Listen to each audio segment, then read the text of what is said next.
Testing a repair and verifying that quality workmanship has been preformed. In today's complex automotive industry, it can be difficult to test the validity of a repair that has been made. In order to judge the quality of the workmanship, one must have an understanding of a step-by-step technical process that is recommended to complete the repair. This information is often found in dealer-supplied work orders, and can also be obtained by referencing a shop manual. Shop manuals are often published by auto manufacturers and by companies such as Haynes and Chilton. In the addition to written step-by-step procedures, one must be familiar with common shop practices. Having this both book smarts as well as hands-on experience will allow a person to make an accurate determination as to whether a repair has been performed to acceptable specifications. It is important to note that repair procedures and practices can change. This is due to the fact that many replacement auto parts are often upgraded or changed in order to perform to modern standards.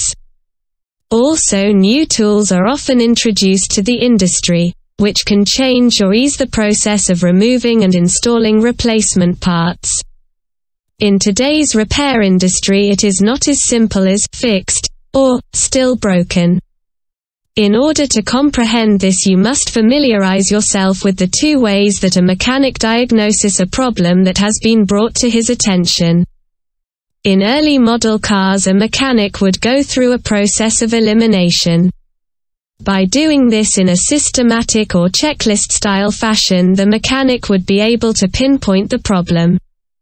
And then he would move on to the steps that he would need to complete in order to repair or rectify the problem. Due to the amount of electronic devices in modern vehicles, the process is now done with an onboard computer that is built into the vehicle. This is often referred to as an OBD2 or similar device that allows a mechanic to read symptoms and problems that a vehicle has stored into its memory. These stored problems are often referred to as codes. The mechanic must use his own process of elimination in conjunction with information provided by the vehicle's computer in order to determine what step needs to be taken in order to repair or rectify the problem. Oftentimes a vehicle will receive a new part or have a repair preformed only to find out that the computer stores another code, thus leading to another repair. This is usually due to the fact that an onboard computer cannot predict what effect the previous failing part has on the other components in the vehicle. An example of this would be if a car has a faulty oxygen sensor that is replaced. The vehicle's computer cannot predict that the car ran rich or dirty, due to the faulty part, and as a result caused a clogged catalytic converter. This is a common example of a computer not being able to predict the cause and effect of a previous part that has been replaced. As a result of this, many customers question the quality of work preformed on their vehicle. Many believe that their car was not repaired correctly if it has to go back and have additional repairs made. Usually it is the customer's lack of understanding this complex process that leads them to believe it was poor workmanship. This has led to a fierce debate regarding how helpful onboard diagnostics actually are. In conclusion, there is several ways for you to tell if quality work has not been preformed.